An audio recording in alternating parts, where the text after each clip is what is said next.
අයිබෝවන් සුබ දවසක් කියලා ප්‍රාර්ථනා කරනවා විශ්මිත වෙදකමත් එක්ක තුලා ඉන්න ලක්වාසී ලෝවැසි සියලුම සදහැවත් පින්නතුන්ට. අද දවසේ ඔබ වෙනුවෙන් විශේෂ කාරණයක් මතක් කරලා ඔබගේ ජීවිත ආරක්ෂාවට ඔබව දැනුවත් කරන්නයි මේ සූදානම් වෙන්නේ. මේ වැඩසටහන හුදෙක් හෙළයන්ටම පමණයි. මේක පරයන්ට නෙවෙයි. පරසුද්දන්ට ජාතක වෙච්චි පරදේශක්කාරයට ජාතක වෙtti එහෙමත් නැත්නම් මන්ද මානසික ස්වභාවයෙන් පෙළෙන සහ මාන්නක්කාර නම්බුකාර බම්බුකාර ජීවිත ගත කරන අයට නෙවෙයි මේක. මේ කතා කරන්නේ හදවතින්ම හෙළයන්ටම පමණයි. කුලියාපිටියේ විශ්මිත වෙදකම වසර 13ක් සපිරන මොහොතේ හරි ආඩම්බරයෙන් අපි කතා කරන්නේ අපි ළඟට එන රෝගීන් සියලු දෙනාම පාහේ එක දවසින් මිනිත්තු ගානින් සුව වෙලා යන්නේ ඊටාම ආඩම්බරයෙන්. ඒ ආඩම්බරකාර తත්වය අපි රැකගෙන ඉන්නේ මේ අවුරුදු 13ක් තිස්සේ. ඇත්තටම අපේ වෙදකම මේ ලෝකෙට ගේන්න අපි බලාපොරොත්තු උනේ මේ ලෝකේ ඉන්න අසරණ මිනිස්සු මේ දනිස් සමාරු වලින් කොන්දේ අමාරු වලින් මේ සන්ධි රෝග වලින් වාත රෝග වලින් කොර වෙලා ඇඳන් වල වැටිලා මේ ජීවිත ඇඳ උඩම සමුගන්න එක නැතිරි කරන්න. මේ මිනිස්සු මැරෙනකම්ම දුක් විඳිනවා මේ ආතරයිටිස් හැදුනහම. එතකොට පිළිකාවක් හැදුනහම දුක් විඳින්නේ මැරෙන්න ආසන්නව තිබිලා. හැබැයි එහෙම නෙමෙයි. ආතරයිටිස් කියන්නේ හැදුණු දා ඉඳලා මැරෙනකම්ම දුක් විඳින රෝගයක්. මම මුලින්ම පටන් ගත්තේ ඔය සන්ධි රෝග සම්බන්ධ සුව කරන්න. ඔහොම කාලයක් යනකොට අපිට හැකියාව ලැබුණා සියලුම ලේ ඝනත්වයේ වැඩි වීම සම්බන්ධව රෝග සුව කරන්න. එතකොට අදටවත් පාරම්පරික වෛද්‍යවරු හෝ ආයුර්වේද වෛද්‍යවරු හෝ බටහිර යුනානි එහෙම නැත්නම් චීන කටු මේ මොන කටු වුණත් මේ කුමන වෛද්‍යවරයෙක්වත් තාම හොයාගෙන නැහැ කොහොමද මේ ආතරයිටිස් හැදෙන්නේ කියලා. ආතරයිටිස් හැදෙන්නේ ශරීරයේ ලේ ඝනත්වයේ වැඩි වීමෙන්. ලේ ඝනත්වයේ වැඩි වීමෙන් සහ මේ සන්ධිවල ලේ ගමනය නතර වීමෙන්. ඒ නිසා මේකට අවශ්‍ය ප්‍රතිකර්ම හොයාගන්න මේවා ආධ්‍යාත්මිකයි. හෙළවෙදකම කියන්නේ ආධ්‍යාත්මික කාරණයක්. හෙළවෙදකම ආයුර්වේදයට ගාවන්න හදන්න එපා. ආයුර්වේද වෙදකම අපේ රට එකක් නෙමෙයි ආයුර්වේදත් කියන්නේ ඉන්දියාවේ. ආයුර්වේදික් කියන්නේ ඉන්දියාවේ. ඒක පැහැදිලිම උත්තරේ. හැබැයි ඉන්දියාවේ දෙයක් අපේ දේවල් වලට එකතු කරලා අපේ දේවල් වලට ඒක සම්බන්ධ කරන්න හදනවා නම් ඒකට අත තියන්න කවුරුත් ලැහැත් වෙන්න එපා. පැහැදිලිවම කියන්න ඕන මේ පවතින ආණ්ඩුව හෙළවෙදකමට බුදුදහමට මඩ ගහන්න බෑ කාටවත් බුදුදහම විනාශ කරන්න බෑ. බුද්ධ ආගමට මේ බෞද්ධයාට විරුද්ධව දැඩිව කටයුතු කරන ආණ්ඩුවක්. අන්න ඒකට කත් අදින පිරිසක් අපේ රටේ ඉන්නවා. අපේ රටේ ඉන්නවා මේ අර ඕනම කුණු ගොඩක් අපුල්ලන જાතියක්. අපුල්ලනවා. ඒ අපුල්ලන මිනිස්සුන්ට තප්පුලන්න නැතුව ඉන්න කියලා අපි මේ කියන්නේ. ආයුර්වේද වෛද්‍යවරයෙක් ගැන අපි කතා කරුවොත් එහෙම අපි අහලා තියෙන ආයුර්වේද වෛද්‍යවරු අපි නම් දන්නේ නැහැ කොහොමද කියලා. ඉස්සර නම් අපේ ගම් වල බෙද මහත්තුරු ඉන්නවා. සරමයි බැනියමයි ඇඳලා සරමයි ෂර්ට් එකයි ඇඳලා ගෙදර ලෙඩ්ඩු 50ක් 60ක් හරි දාගෙන පොල්ලතු මඩුවක් හරි හදාගෙන ඒකේ වෙදකම් කරනවා. ඒ වෙද මහත්තුරුන්ට කවදාක්වත් ලියාපදිංචියක් තිබුණේ නැහැ. ඒගොල්ලෝ ලියාපදිංචි වෙලා තිබුණේ සෝබාදහමේ. ඔය ආයුර්වේද අටමඟලයක් මේ ලංකාවේ අටව ගත්තට අපේ හෙළවෙදකමට කිසිදු ආයතනයක් හදලා දෙන්න අපේ කිසිම නායකයෙකුට බැරුව ගියා. ඒ මොකද හෙළවෙදකම කියන දේ තව කෙනෙකුට පාලනය කරන්න බැරි දෙයක්. හෙළවෙදකම කියන්නේ ආධ්‍යාත්මික කාරණයක්. ආධ්‍යාත්මික කියන එකේ තේරුම හොඳට දැනගන්න ඕන. මෙන්න මේක හොඳට මතක තියාගන්න ඕන. ඔය ටයි කෝඩ් දාගෙන නලාව කනේ එල්ලගෙන කරේ එල්ලගෙන එන ආයුර්වේද කාර්යයන්ටයි මම මේ කියන්නේ. හොඳට මතක තියාගන්න ඕන මේක. ඔය කොමසාරිස්තුමාලා ඕනම කෙනෙකුට මම මේ කියන්නේ. මගේ ගාවට ඕනම කෙනෙකුට එන්න පුළුවන්. ඕනම ලෝකේ ඕනම නිලධාරියෙකුට ඉහළම පෙළේ නිලධාරිය. හැබැයි මේ අභියෝගය බාර ගන්න බැයි නම් කිසි කෙනෙක් එන්න එපා. එන අයට තමයි මම මේ කියන්නේ. මගේ ළඟ දවසට රෝගීන් 30 40ක් එනවා. හැමදාම වැඩ කරන්නේ අපි යම් දින කිහිපයක් වැඩ කරන්නේ. ඒ එන රෝගීන්ගෙන් අඩුම ලෙඩේ තියෙන කෙනා තෝරගන්න ඕන. ඒ එන කවුරු හරි නිලධාරීන් හරි ඕන කෙනෙක්. ඒ එන කෙනාට අපි දෙනවා මේ රෝගියාව එක දවසක් ඇතුළත සුව කරලා දෙන්න කියලා.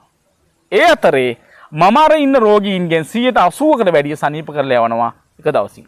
අන්නේ අභියෝගය බාර ගන්න පුළුවන් නම් මේ ලෝකේ ඕනම කෙනෙකුට පුළුවන් විශ්මිත වෙදකමට ඇවිල්ලා ඕනම පරීක්ෂණයක් කරන්න. හැබැයි පුතෝ ඒ වෙදකමට මෙතෙන්ට ඇවිල්ලා Tamante එළියේ සුව කරගන්න බැරුව ගියොත් අපි මේ සමාජ මාධ්‍ය ඔස්සේ මුළු ලෝකෙම මේක ප්‍රචාරය කරලා ව්‍යාප්ත කරනවා. මොකද මේ වෙදකම මගේ වෙදකමක්. මේක හඳුනාගත්තේ මම, මේක හොයාගත්තේ මම, මේක මගේ වෙදකමක්.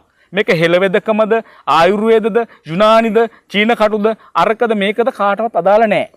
මේ ලෝකේ ව්‍යවස්ථාවේ තියෙනවා ඕනම පුද්ගලයෙකුට කැමැති ඖෂධයක් භාවිතා කිරීමේ නොකිරීමේ පූර්ණ අයිතිය. ඒ අයිතිය නැතිකරන්න මේ ලෝකේ කාටවත් බෑ. ඒක හොඳට මතක තියාගන්න ඕන. ඕන කෙනෙකුට තමන්ගේ ජීවිතය ගැන තීරණ ගැනීමේ පූර්ණ අයිතිය තියෙනවා. හැබැයි පුතෝ මම කතා කරන්නේ මගේ වෙදකම මිසක් මම කතා කරන්නේ අනිත් අයගේ වෙදකම් පිළිබඳව නෙමෙයි. සමහරු ඉන්නවා මේ හාමුදුරුවෝ දැන් පටන් අරන් තියෙනවා පන්සල් අටවගෙන පන්සල් වලට එක එක ඔය ගම් වල ඉන්න කොහේ හරි තෙල් බේත් ටිකක් ගාලා ඔය මොකක් හරි දේවාලයක් අටවගත්තු පුද්ගලයෝ ගෙන්නගෙන පන්සල් වල පටන් අරන් තියෙනවා මේ පාරම්පරික විදියට එක එක අර ගුළු මේ ගුළු කියලා පටන් අරන් තියෙනවා. අපි දන්නේ ඒ වගේ ඇත්තටම සනීප වෙනවද නැද්ද කියලා සමහර අයට සනීප වෙනවා ඇති. ඒගොල්ලන්ටත් යම් යම් මොකක් හරි හේතුවක් තියෙන හින්දානේ ඔය පටන් ගන්නෙ. එහෙම නැත්නම් මේ ලෝකේ ඔක්කොම මේ වෙදකම පටන් ගන්න එපා. ඒ හින්දා ඒගොල්ලන්ට මම ඉල්ලීමක් කරනවා මේවා කරනකොට හරියට පැහැදිලිව කෙනෙකුට ඔප්පු කරන්න පුළුවන් විදිහට මේක කරන්න. කිසි කෙනෙකුට බය වෙන්න එපා. තමන්ගේ පූර්ණ අයිතිය තමන්ගේ හැකියාවන් මේ ලෝකෙට ගෙනීමට. අපි අහුවා මේ ළඟදී කිසිම රෝගියෙකුට කිසිම පුද්ගලයෙකුට අත තියලා තෙල් ටිකක් ගන්නවත් බෑ කියලා. දැන් අපි දන්නවා ඔය ආයුර්වේදයේම ලියාපදිංචි කරලා තියෙනවා කියන සම්බාහන මධ්‍යස්ථානය අපි බැලුවා පහුගිය කාලේ මීගමුව පළාතේ 300 ගාණක් වැටලුවා. ඒවා ඔක්කොම ගණිකා මඩම්. වරත්තු වෙන මිනිස්සුන්ට ගණිකාවෝ ඉන්නවා එතන. ඒක තමයි එතන වෙන්නේ. ඒවා ආයුර්වේදයේ ලියාපදිංචි ආයතන කියලා තමයි බොහෝම තිබුණේ. හැබැයි මේවා ඒ ප්‍රදේශයේ හිටපු ප්‍රධාන පොලිස් පරීක්ෂකවරයෙක් විසින් වටලලා ඒගොල්ලෝ පළවය හැරියා. මොකද ඒවා වැරදි දේවල් බවට ඔප්පු කරා. එතකොට මේ වැරදි දේවල් අවුරුදු ගාණක් පවත්වාගෙනනකොට ආයුර්වේදය කොහෙද තිබුණේ? ඔය ආයුර්වේදය කියන මහා නිලධාරීන් ඔය වැටිච්චි ලංකාවේ දුර්වලම වෙච්ච ආයතනෙ කොහෙද තිබ්බේ? කො? දැන් මමත් අවස්ථා කීපයක්ම ආයුර්වේද දෙපාර්තමේන්තුවේ ලියාපදිංචි වෙන්න ඉල්ලීම් කරලා තියෙනවා. මල් ළඟ තියෙනවා ආපු ලියුම්. අභ්‍යන්තර සොයා බැලීම මත ඔබගේ ඉල්ලීම ප්‍රතික්ෂේප කරන්න ලදී.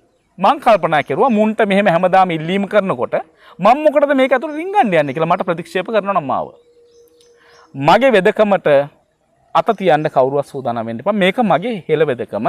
හෙළ වෙදකම තියෙන්නේ අද ඊයේ නෙමෙයි වසර දහස් ගණනක් තිස්සේ. මේක රාවණා රජුරුවන්ගේ කාලේ ඉඳලා පැවතෙන වෙදකම්. මේ පුද්ගලයෙක් උපදිනකොට උපතින්ම ගෙන හැකියාවන් තියෙනවා. සමහරුන්ට චිත්‍ර කලාව පිහිටනවා. දැන් මටත් චිත්‍ර කලාව පිහිටලා තියෙනවා. සමහරුන්ට ගීත ගායනය පිහිටලා තියෙනවා. සමහර අයට කතා කිරීම හැකියාව පිහිටලා තියෙනවා. සමහරුන්ට අනුකම්පා භාවය උපදිනවා. සමහරුන්ට කරුණාවන්තකම, සමහරුන්ට වෛරය, ක්‍රෝධය, කෙලෙස් මේ ඔක්කොම ඉන්නේ තමන් උප්පත්තිය ලබන විදිහ අනුව. දැන් ආයුර්වේදයේ කොහෙර තැනක ලියවිලා තියෙනවද? ජ්‍යොතිෂ්‍ය අනුව මේ ලෙඩ සුව කරන්න පුළුවන් කියලා? නෑ. මේ අත තියලා මේ අපේ ශරීරයේ කිරණකින් මේ විශ්ව ශක්තිය විශ්ව කිරණෙන් ලෙඩ සනීප කරන්න පුළුවන් කියලා ආයුර්වේදයේ කොහෙද නෑ.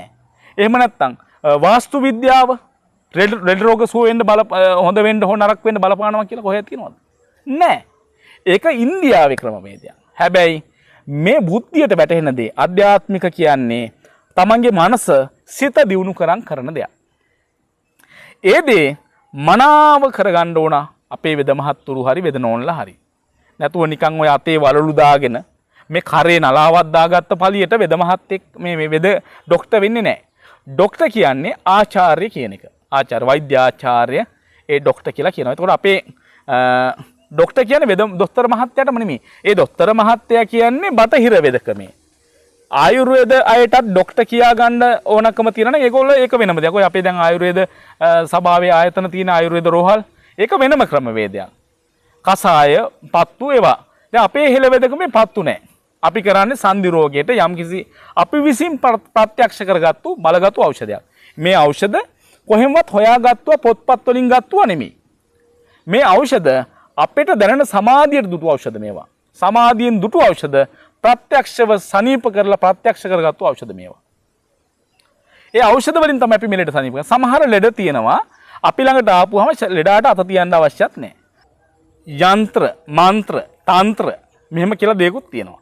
ඒතකොට ඒ වගේම තව තියෙනවා මේ පිරිත් බලය. පිරිත් බලයෙන් ලෙඩ සනීප කරන ක්‍රම අහලා තියෙනවද? නෑ සනීප කරලා එහෙම දැකලා නැද්ද?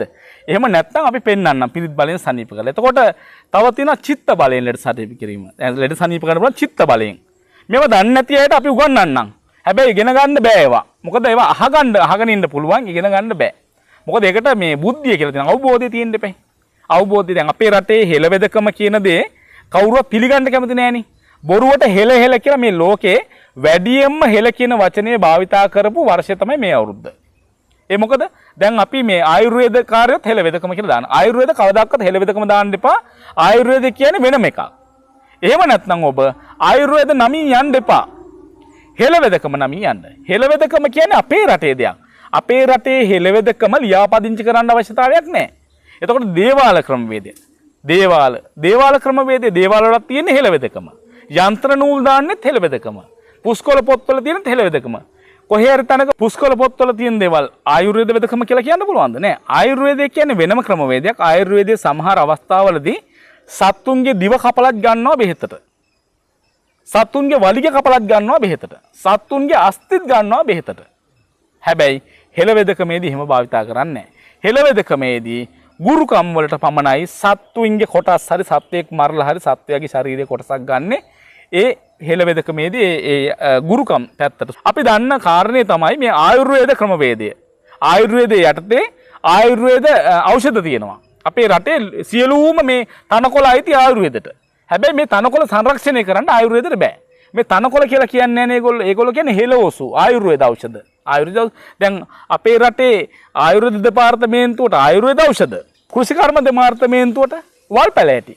දැන් අපේ රටේ උඳු පියලිය, අපේ රටේ වැල් පෙනල, නික, එතකොට අපේ රටේ තියෙන තව මේ මොනර කුඩුම්බිය, එහෙම නැත්නම් තව බැලතන, මේ හැම දෙයක්ම මේ අපේ හෙළවෙදකමේ භාවිතා කරපු දේවල්. මේවා ආයුර්වේද නෙමෙයි.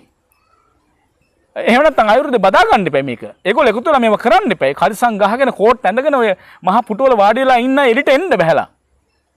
ඇවිල්ලා මේක ගොඩ දාන්න උත්සාහ කරපල්ලා. මේ ආණ්ඩුව කරන මේ ක්‍රියාදාමයට එකතු වෙන්න එපා. එකතු වෙලා අපේ හෙළවෙදකම රැක ගන්න, සුරක්ෂිත කරන්න.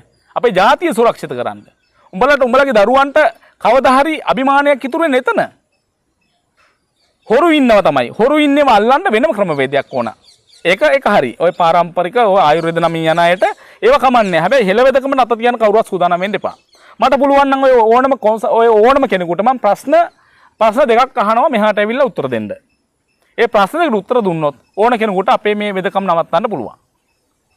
ඒ ප්‍රශ්නට උත්තර දෙන්න පුළුවන් නම් විතරක් මෙහාට එන්න. මොකද අපේ වෙදකම මේක මගේ දෙයක් මිසක් මේ ආයුර්වේද කිසිම තැනක ආයුර්වේද ක්‍රමවේදයක් මේක අඩංගු නැහැ. ඒ හින්දා ඒකට අදාළ වෙන්න එපා. අපිට මේ පසුගිය දවස්වල එක එක්කෙනා මේ කමෙන්ට් දානවා අතනත් ඇල්ලුවා ඊළඟට තමුසෙව තමයි අල්ලන්නේ. එහෙම අල්ලන්න සෙල්ලම් දාන්න මෙහෙම බෑ. මාව ඇල්ලුවොත් මුළු ලංකාවම අල්ලන්න වෙනවා. එහෙම අල්ලන්න කාටවත් බෑ. මොන අල්ලන්නද දෙවිල්ලා. මගේ අධ්‍යාත්මික ක්‍රමවේදයේ මයින්ඩ් මිනුවක් අරන් එන්න ඕනේ. මැෂින් එකක් අරන් මොකද්ද හොයන්න තියෙන මැෂින් එක? මොකද්ද තියෙන මිනුව? මගේ බලය මගේ ශක්තිය බලයම ඉන්න මැෂින් එක මොකද්ද? කෝ බුද්ධ ශක්තියම ඉන්න මැෂින් එක මොකද්ද? එහෙම කරන්න බෑ මහත්තයෝ. මේක හෙළවෙදකම මේකට ශක්තියක් මේක බලය. නමට කොහේ හරි තැනක ලියාපදිංචි වෙලා මේ පුටුවක වාඩි වෙලා එන මිනිස්සුන්ගේ අත අල්ලලා මේ නලාවක් පපුවට තියලා මේ කසාය ගුලි ටික බොන්න මේ පත්තුව ගා ගන්න මෙහෙම කරලා යවලා බෑ. වෙද මහත්තයෙක් වුණාම ලෙඩේ සුව කරන්න ඕන. දැන් අපේ කැඩුම් බිඳුම් වෙදකමේදී ඉස්සර පාරම්පරික කැඩුම් බිඳුම් වෙද මහතුරු ගාවට ලෙඩා ගේනකොට වෙද මහත්තයා කකුල ඔහම බලලා එහෙම නැත්නම් නාඩි බලලා එහෙම නැත්නම් මේ අත ගන්නකොට තේරෙනවා කැඩිච්ච තැන. ඒ තැන කැඩුණු තැන හරියට හැදුනා කියලා දැනගන්නේ වේදනාවෙන් කෑ ගහන මිනිස්සයාගේ මේ කකුල යටින් මේ ලෑල්ලක් හරි සමතලා තැටි මොකක් හරි මේ ප්ලේට් එකක තියලා කකුල දිග ඇරපුවාම කැඩිච්ච කකුල මේ කකුල හදන්න ඕන අතින් ඒ තැන බලලා නිමාඩුව මේ නිල අල්ලගෙන නිමාඩුව අත ඒක කෙලින් කරන්න කකුල හරියටම අර කැඩුණු තැන ඒ තැනට සෙට් වෙනකොටම එකතු වෙනකොටම වේදනාව නැති වෙනවා. ආන්ගේ වේදනාව නැතුව ගියාම තමයි වෙද මහත්තයා ඒ තැනට වටේට පටි කෑලි තියලා ඒකට ඒ බෙහෙත් ඖෂධ තෙල් ගාලා ඒ උණු වෙන්න අපි දැන් දන්නවා කොහෙද මේ මර්දන් කඩවල කැඩුම් බිඳුම් වෙදකමේදී කරන්න උණු කරලා පාහනවා. ඒ වගේ අපේ ගම් වලත් හිටිය ගොඩාක් පාරම්පරික වෙද මහත්තුරු මේ ආයුර්වේදවත් දියාපදිංචි වෙච්චි නැති ඒගොල්ලෝ කැඩුම් බිඳුම් වෙදකම ඉතාම ඉහළින් කරනවා. කැඩුම් බිඳුම් වෙදකම ගැනත් අපිට උගන්වන්න ඕනේ. අපි කැඩුම් බිඳුම් වෙද ගැන හොඳට ඉගෙන ඉන්නේ. එතකොට කැඩුම් බිඳුම් වෙදකම් කරන වෙද මහත්තුරු දන්නේ නැහැ සමහරට කැඩුම් බිඳුම් ගැන. අපි දන්නවා අත මෙහෙම තියෙන අත මෙහෙම කරලා හදලා එවනවා. ඇති එහෙම හදපු වෙද මහත්තුරු ඕන තරම් ඉන්නවා. කොහේ ඒගොල්ලන්ගේ තත්ත්ව පරීක්ෂාවක් කරනවද වසර ගානේ ඇවිල්ලා? නෑ. දැන් සමහර අය කියනවා අපේ වෙදකමට වෙන වෙද මහත්යෙක් ළඟින් තියා වැඩ කරන්න කියලා. මම මොකටද යකෝ වැඩ බැරි තාසන් කෙනෙක් මෙතන ගෙනත් තියාගන්නේ? මමනේ මෙතන වැඩකාරයා. මං ඕන කෙනෙකුට ඔප්පු කරලා පෙන්නනවානේ. මෙහෙමයි. තව කෙනෙක්ගේ හැකියාවන්ට ගරහන්න හදන්න එපා. මේක ඉන්දියාව නෙමෙයි. මේක ලංකාව. මේක බුදුන් උපන් දේශය. මේ බුදුන් උපන් දේශය ඇතුලේ අදටත් බුදුන් උපන්නේ මේ රටේ කියලා පිළිගන්න බැරි නායකයෝ මේ රටේ ඉන්නවා. හැබැයි වැඩි නායකයට පුළුවන්කම තියෙනවා කොන්ද කෙලින් තියන්නේ කතා කරන්න. එහෙම රටක අපිට උගන්වන්න හදන්න එපා කවුරුවක්. කොන්ද පණ තියනවා නම් මේ හෙළ වෙදකම මේ දේශීය වෙදකම ගොඩනගන්න එකතු වෙලා. එහෙම එකතු වෙන්න බැරි නම් මේවට අත නොදා ඉඳිහිලා. මොකද උඹලා කවුරුවත් කොරෝනා ඉන්ජෙක්ෂන් ගහනකොට ලංකාවේ කතා කරන්න හිටියේ නැහැ. මේක පොරෝගෙන ගෙවල් ඇතුළට කාමර ඇතුළේ අයිස් කාමර ඇතුළේ නිදාගත්තා.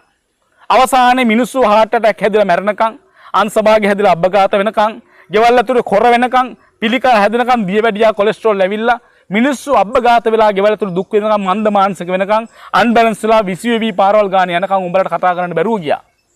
උඹලා කොන්ද පණ තියනවා නම් මේ රටේ පාලකයෝ ඉන්නවා නම් මේ රටේ නායකයෝ ඉන්නවා නම් මේ හෙළ වෙදකමට අයිති මොකක් කර සංවිධානයක් හදලා දීපල්ලා. එහෙම නැත්නම් මේවට කතා කරන්න වෙන වෙන සංවිධාන කිට්ටු කරන්න එපා. අපි කියන්නේ කොන්ද කෙලින් තියන් කතා කරන්න. පුළුවන් කෙනෙක් විතරක් එන්න. හැබැයි හෙළ වෙදකමට පහර දෙන්න හදනවා නම් කෙනෙක් ඒකට අපි ඕනම තැනක සටන් කරන්න සූදානම්. හොර වෙදකමත් මේ රටේ යනවා ඕන තරම්. සල්ලි හම්බ කරන්න මොනවා හරි හදාගෙන ඔය මේ බෝතල් කරගෙන ටකට් කරන විකුණන මිනිස්සු ඉන්නවා. ඒ ආයුර්වේද නමක් දාහනක් ඉන්නවා. හැබැයි ඒ වගේම ඔළුවේ ගාන තෙල් ටිකක් හදලා ඔය හොඳම හෙලා ඔසු දාලා ගොඩ පර කී කිරින්දිය මුගුණු වෙන්න මේ වගේ දේවල් දාලා හොඳට ඖෂධ හදලා යම් නමක් හදාගෙන ඒගොල්ලෝ සමන්ගේ ස්වයං රැකියාවක් කරන ඔළුවේ ගාන තෙල් ටිකක් හදලා මේකටත් කෙලින මිනිස්සු ඉන්නවා. මේ රටේ කෙලින මේ රාජ්‍ය ආයතන තියෙනවා. එහෙම කරන්න එපා. ඒ මිනිස්සු කීයක් කර හොයාගන්න යම් දෙනකොට හොඳ දෙයක් දීලා. එහෙනම් ඉතින් පිටරටින් ගේන හැම මගුලම අටමඟලෙම අයින් කරපල්ලා. ඔය නූඩ්ස් වර්ග, එතකොට ඔය ටොපි වර්ග, එතකොට බෝන බීම බෝතල්, පැණි බීම බෝතල්. ඔය PHI කාර්යයන්ට මං කියන්නේ උන්දලට පුළුවන් මේවා ගිහිලා වළක්ව ගන්න. එහෙම නැතුව අපේ රටේ මේ කොල කැන්දේකටයි මේ මොන හරි හදන පත්තුවකටයි වෙද මහත්ෙක් ගාන තෙල් ටිකටයි කෙලින්න හදන්න එපා.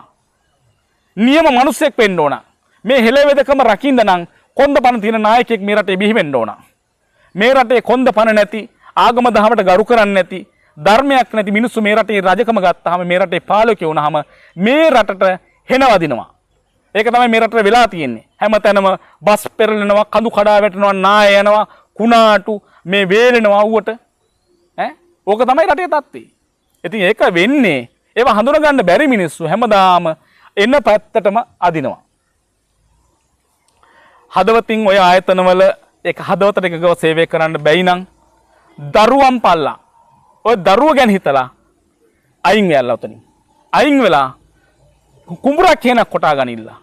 පාරයිනේ කොල කැඳලා ඇල්ලක් දා ගනිilla. ඔයිට වඩා හම්බ කරලා ජීවිතේ සතුටින් ජීවත් වෙන්න පුළුවන්. මේ හදවතට එකඟ වෙයලා. මම කියන්නේ ඔය ඉහළ පුටුවල වාඩි වෙලා ඉන්න මේ වෙදකම සම්බන්ධව විරුද්ධ කම්පාණ පිරිසට ඔය ඇත්තෝ සමහර විට මේවා කරන්නේ මේ අහිංසක හදවතට එකඟව නෙමෙයි වෙන්න ඇති. ඉහළ බලපෑම් වලින් වෙන්න ඇති. මොකද මේකට ගහන්න දෙමළ ඩයස්පෝරාවෙන් මහා බලයක් යොදවනවා. ඒකට අපේ කට්ටිය සපෝට් කරනවා, උදව් කරනවා. ඒ නිසා ඔයගොල්ලෝ කොන්ද පණ තියාගෙන වැඩ කරන්න බැයි නම් තමන්ගේ දරුවන්ටත් එක සහ ගන්නවා. ඒවා නොවෙන්න නම් මේ වගේ අයින් වෙලා. උඹලා ආඩම්බර වෙලා ආඩම්බරකාර පුත්තු වශයෙන් කොල කැඳලා ඇල්ලක් දාගෙන කුඹුරක් කොටාගෙන එහෙම නැත්නම් පාරක් සුද්ධ කරගෙන අනුන්ගේ කුලී වැඩක් කරන ජීවත් වෙලා. හෙළ වෙදකමට අත තියන්න දෙන්න එපා. විශ්මිත වෙදකමට අත තියන්න දෙන්න එපා. මේ ලෝකේ හොඳ දේවල් නවත්තන්න හදන්න එපා. නරක දේවල් නවත්තන්න. ගමේ තියෙන කසිප්පු නවත්තන්න. ගමේ තියෙන කුඩු නවත්තන්න. ඒක තමයි ආඩම්බරය කියන්නේ. හැබැයි වෙදකමට තව ලෙඩෙක් සුවපත් කරනවට ඒවට කටු ගහන්න දෙන්න එපා. මිනිස්සෙක් සුවපත් කරනවට එහෙම ගියොත් අපේ ගෙවල් ගෙදර ඉන්න අම්මටවත් අපිට තෙල් ටිකක් ගන්න බෑ. ඒකත් තහනම් කරා. අපේ ඇඟේ අත ගෑවෙනවා. හදිස්සියකට මිනිස්සෙකුට මේ කටේ මේ දතක් කැක්කුම ආපුවම කටේ හුණු ටිකක් ගන්න බෑ අපිට මතුරුලා. ඕවා හිලවෙදකම.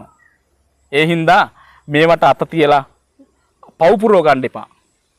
අපි හැමෝටම ලක්වාසී සියලුම දෙනාටම කැමැති අකමැති කොන්ද පණ තියෙන හෙළයන්ට ආරාධනා කරනවා මේ කමෙන්ට් වලින් මේව පුරවන්න ඕන. මේක අහගෙන ඉන්න බැරි එකෙක් ඉන්නව නම් ඔළුවේ ඉඳලා පොරෝගෙන උණු වතුර එකකට මූණ ඔබා ගනින්න. නටන උණු වතුරකට මූණ ඔබා ගනින්න. හරිද? එහෙම නැත්නම් ලැට්ටවලේ මූණ ඔබා ගනින්න. ඊට එහා කියන්න දෙයක් නැහැ. තෙරුවන් සරණයි. සුවපත් වේවා.